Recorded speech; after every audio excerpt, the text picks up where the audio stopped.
देखो, आज के श्लोक में भगवान बता रहे हैं प्रवृत्तिम च निवृत्तिम च। हे अर्जुन, प्रवृत्ति यानी लगना, निवृत्ति यानी उस चीज से भाग जाना। जो जिस कर्म को आप कर रहे हो उसको आप छोड़ दो, वही हो गई निवृत्ति। और जिसमें आप उस कर्म में लगे हुए हैं वही हो गई आपकी प्रवृत्ति। प्रवृत्ति जो है जिसमें आप लगे हो वह प्रवृत्ति जो है दैव संपद।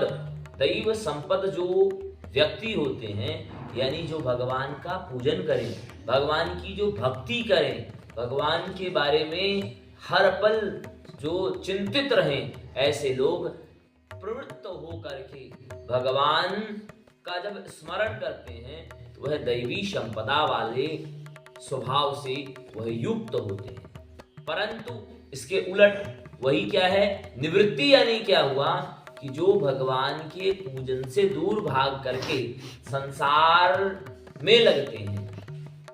संसार में कैसे लगते हैं? कोई आदमी अगर वृंदावन आ रहा है तो उस व्यक्ति को डीमोटिवेट किया, कहीं ज्ञान यहीं पर वृंदावन है, आपको जाने की क्या आवश्यकता? आप मानोगे तो यहीं वृंदावन मिल जाएगा। अरे वह भी पृथ्वी, वहां भी सूर्य चंद्र तारे उपस्थित हैं, वहां पर भी भगवान का अंश है।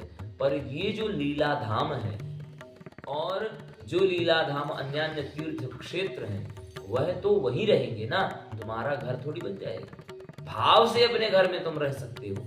इस तरह के लोग जो डीमोटिवेट करने वाले हैं, ऐसे लोग जो है नहीं जानते हैं वह क्या कर रहे हैं। वही लोग क्या हैं, आसुरी प्रवृत्ति के हैं। भगवान ने कल बताया कि द्वौभूत सर्गो लोकेस्मिन्, इसमें यहां इस संसार में दो स्वभाव के प्राणी हैं। एक निगेटिविटी को डालने वाला है तो वह हुआ आसुरी प्रवृत्ति वाला व्यक्ति, एक हुआ पॉजिटिविटी को बताने वाला व्यक्ति, वह हुआ दैवीय संपदा वाला व्यक्ति। तो भगवान कह रहे हैं कि ये जानते नहीं है। हे अर्जुन, मैं तुमको क्या बताऊं, जो आसुरी संपदा वाले हैं यह शौच करना भी नहीं जानते। शौच करना कैसे? अगर आपने दीर्घ शंका की है, आपने लघु शंका की है, तो आपको पैर धुलना अति आवश्यक है। पैर धुलना अति आवश्यक है। कई बार हम ठंडी में जरूर जुराब पहने रहते हैं, मोजा पहने रहते हैं, तो नहीं करते हैं, तो वह भी नहीं करना चाहिए। इस तरह का काम नहीं करना चाहिए, पैर धुलना चाहिए। और असत्य का भाषण करते हैं, इनका कोई आचार्य धर्म नहीं होता। आचार्य धर्म का मतलब ये नहीं होता कि कोई आचार्य मतलब गुरु बताए तब। आचार्य का मतलब यह होता है कि हम जो है भोजन करने से पूर्व भगवान का स्मरण करें, क्योंकि भगवान ने ही तो ये सृष्टि बनाई। कैसे बनाई? गामा विश्व भूतानि धारया महमूसा पुष्णामी चौसदी सर्वा सोमो भूत्वा। मैं जो है इस पृथ्वी में पूरी तरीके से गमन करता हूँ, विद्यमान हूँ, और भगवान जो है औषधि के रूप में भगवान कार्य कर रहे हैं इस संसार। और भगवान के ही प्रभाव से ये पूरा संसार जो है, सूर्य चंद्र अग्नि जो वैश्वानर हमारे पेट में हैं, यह सभी के सभी ईश्वर का ही तो अंश है। पर लेकिन अगर हम इसको ये सोच लें विज्ञान चला रहा है और अगर हम कुछ नहीं कर हम अगर नहीं खाएंगे टाइम से, हम अगर दूध केला नहीं खाएंगे तो शरीर हमारा कैसे चलेगा? ये सोच करके कोई व्यक्ति ये सोचे कि ईश्वर नाम की सत्ता नहीं है, वह व्यक्ति जो है आसुरी संपदा वाले हैं। भगवान इनको कहते हैं इनका जैसा मन है ये वैसा ही करें। देखो, जनानाम न विदुरासुराः, यह जानना ही नहीं चाहते कि मैं क्या हूं। तो ऐसे व्यक्ति, इनका स्वभाव जो होता है आसुरी स्वभाव के लोग हैं। तो देखो, भगवान ने आज यही कहा, प्रवृत्ति यानी किसी चीज में लगना, निवृत्ति यानी किसी चीज से दूर भागना। प्रवृत्ति यानी तो यह हुई दैव संपदा, यानी भगवान की भक्ति करना, भगवान के बारे में चिंतन करना। निवृत्ति यानी भगवान या भगवत कार्यों से दूर भागना। यानी कि आप जो है किसी के साथ बुरा कर रहे हैं, यह आसुरी संपदा है। किसी के साथ अगर बुरा कर रहे हैं लेकिन किसी के साथ अच्छा कर रहे हैं, यह जो है दैवी संपदा है। किसी का परोपकार कर रहे हैं, भले भगवान को आप एक लोटा जल ढालिए न ढालिए, ये जरूरी नहीं है, पर लेकिन आप भूखे को भोजन करवा रहे हैं, यह दैवी संपदा है। अगर वही आप दूसरे का भोजन छुड़ा रहे हैं तो यह हुआ आसुरी संपदा।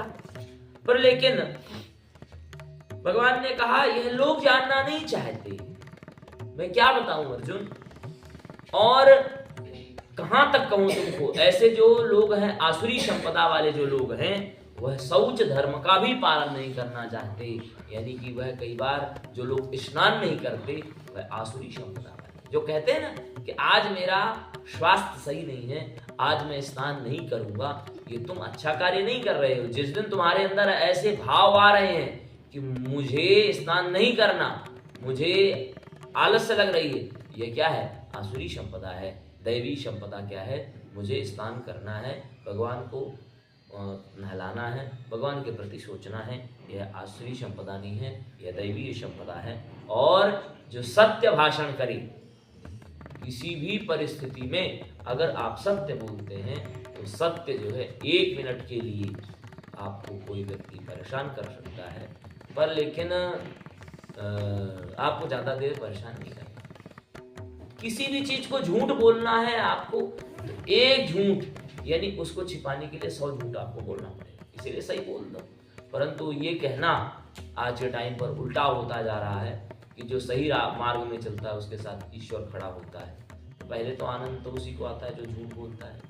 जितने भी लोग दुष्टता कर रहे हैं वह आगे जा रहे हैं, पर लेकिन शास्त्रों में ऐसा कहा है, त्रिविर्मासेस त्रिविर्पक्षेस त्रिविर्दिनैः अति उत्कटकटैः पाप पुण्यैः इहैव फलमुच्यते। यानी 3 दिन, 3 महीना, 3 क्षण, 3 पक्ष, 3 घंटे, 3 पक्ष, हर दंड का जो समय है वह 3 में है। यानी कोई कुमार्गामी व्यक्ति, अपराधी व्यक्ति अगर कोई आनंद को प्राप्त कर रहा है तो मात्र 15 साल तक आनंद प्राप्त करेगा, 15 साल बाद फिर उसकी तुम दुर्गति देगा, वह बीमारियों से लैस हो जाएगा। तो दैवी संपदा और आसुरी संपदा भगवान यही 16वें अध्याय में तुम्हारे को बता रहे हैं। प्रवृत्तिम च निवृत्तिम च,